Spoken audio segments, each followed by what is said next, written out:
Good morning, students. Hope all of you are fine. Beta, this lecture is also in the continuation of the same chapter, and name of the chapter is Bhakti and Sufi tradition.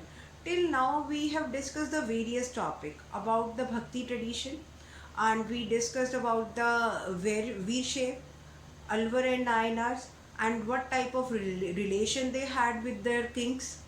And the last topic we discussed about Kabir, right? Like you know that dohas of Kabir, these are very famous. So the last topic is was about Kabir, and today's topic it is about Baba Guru Nanak Dev and his sacred words and his preaching. So Baba Guru Nanak Dev, beta, he was born in 1469 in a Hindu family, Hindu merchant family, in the village called Nankana Sahib, and this area at present it is in Pakistan. Nankana Sahib is near the river Ravi and in the predominant Muslim Punjab. He as he belonged to a merchant, he was born in a merchant family. That is why he was trained to be an accountant and he studied Persian language. He was married at a very young age, but he spent most of his time among Sufis and Bhakts, and he also traveled with them widely. Means he visited various places with those Sufi and Bhakti saints. Now, as we know that the messages and the preaching, the sacred words of Baba Guru Nanak is spelled out is in hymns and teachings. These suggest that he advocated a form of Nirgun Bhakti. Nirgun means that don't have any shape. It was known as the abstract form of bhakti or the abstract form of devotion. And even he rejected sacrifices, ritual baths, image worship, austerities, and scripture of both Hindus and Muslims. How he rejected these, beta? Ritual baths, like you are aware, आपने सुना है that at the this time we should take bath in Ganga, or like this. Some so many rituals, so many traditions are there. Religious traditions are there to have take a bath in the holy rivers. So he was opposed to all these rituals, and even the austerities जो तपस्या होती है या isolation होता है, that also, and the different scripture of Hindus and Muslims. Baba Guru Nanak, for Baba Guru Nanak, the absolute or Rab has no gender or form. Nirgun Bhakti, as I told you that he followed the Nirgun Bhakti. He proposed a simple way to connect to the divine by remembering and repeating the divine name. And what was it called? Jikr, Naam Japna. And he expressed his ideas in his hymns or in his preaching. Those were known as Shabd in Punjabi language, and the Baba Guru Nanak would sing this composition in various ragas. While his attendant Mardana, he played the rabab. Beta, rabab, it was a musical instrument.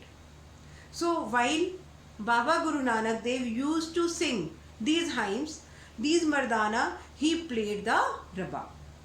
Baba Guru Nanak organized his followers into a community, and even he set up a rule of worship involving collective recitation. आपने आज भी देखा होगा बेटा, अगर आपने कभी देखा हो, जैसे जो सिख लोग होते हैं उनके बहुत सारे कई तरह के पाठ होते हैं, लाइक सुखमनी साहिब का पाठ. So that was known as the कॉन्ग्रीग्रेशनल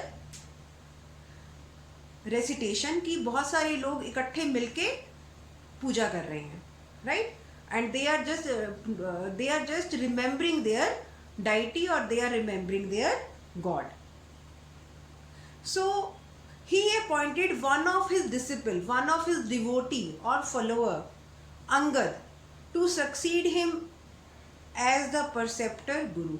Means he just appointed his descendant, and this practice was followed for nearly 200 years.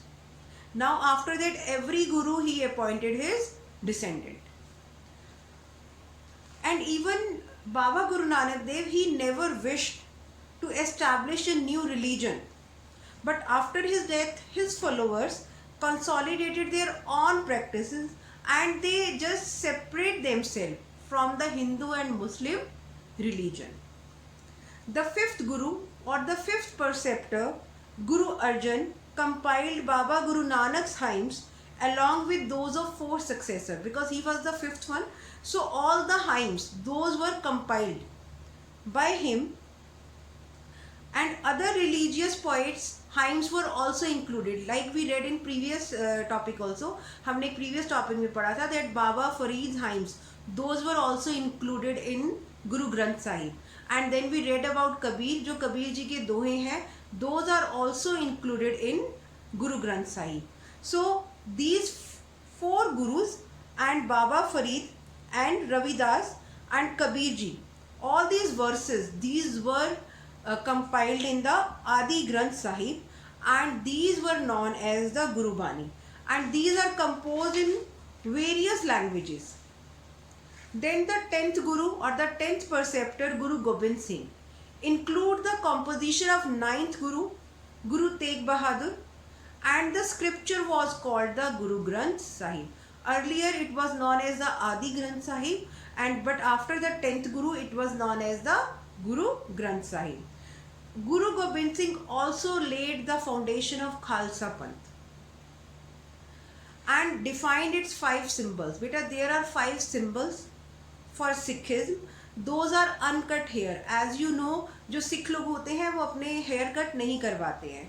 Then a dagger, एक कृपान होती है उनके पास, a pair of shorts, a comb and a steel bangle.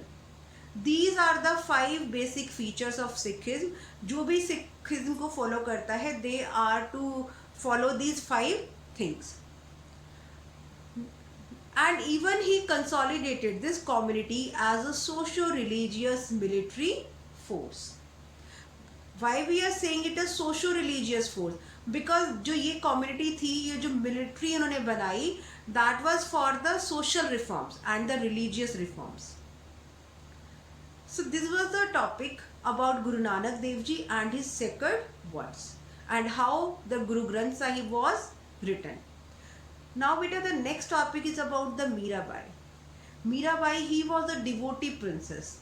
बेटा, as you know that आपने मीराबाई के दोहे पढ़े होंगे, हिंदी की बुक्स में आते हैं आपके पास.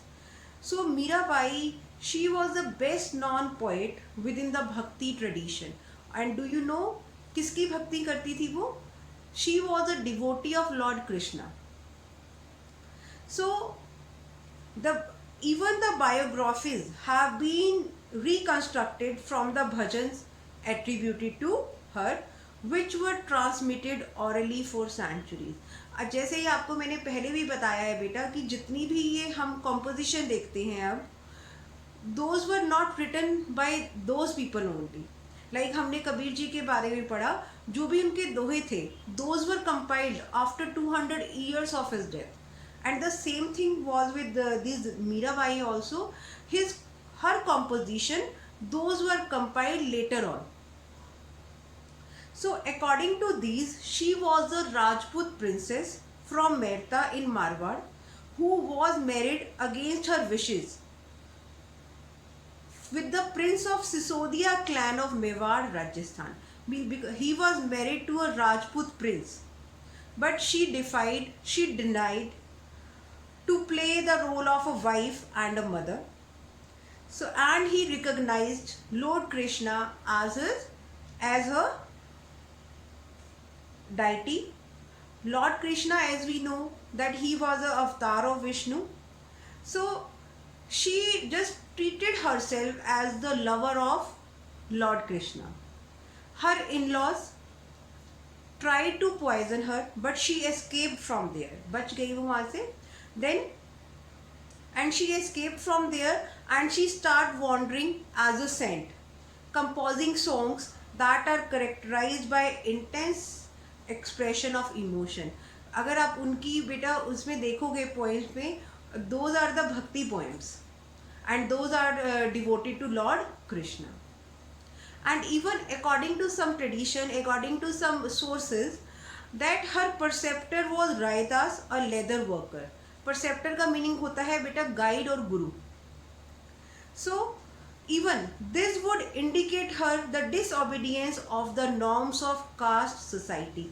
As you know, जो राजपूत होते थे वो क्षत्रिय उसमें आते थे और leather worker they were the lower caste untouchables. So she just disobey the norms of caste society also. Even after rejecting the comforts of her husband's palace, she is supposed to wear the white robes or the saffron robes. जैसे आपने देखा होगा जो ये साधु लोग होते हैं या तो वो वाइट कपड़े पहनते हैं या वो सेफ्रन कलर के केसरी कलर के कपड़े पहनती हैं. तो she also followed the same thing. Even Mirabai, she didn't attract a lot of people, but she has been recognized as a source of great inspiration for the centuries. And even her songs, the song compositions of her, those were sung by women and men for a very long time. So, and even especially by those people, poor people who were related to low caste of Gujarat and Rajasthan. Those people, they used to sing the composition of Mirabai. So beta, this was the topic about Mirabai, a devotee princess. Now the last topic of this chapter is about the reconstructing histories of religious tradition.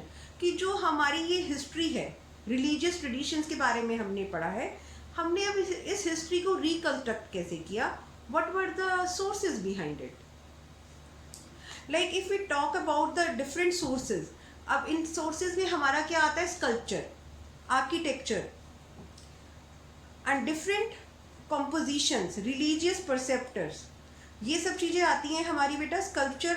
अब first thing हम बात करेंगे sculpture की और architecture की. अब sculpture और architecture को there is a specific method to understand those sculptures and architectures. और कौन उसको अंडरस्टैंड कर सकता है, who have the ideas, belief and practices related to these sculpture. फिर दूसरे जो हमारे हिस्टोरिकल सोर्सेज आती हैं वो है हमारे textual traditions.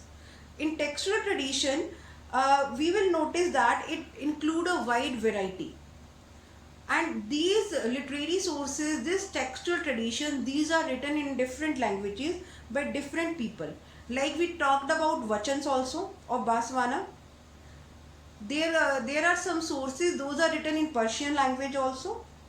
There are some farman of Mughal emperors also.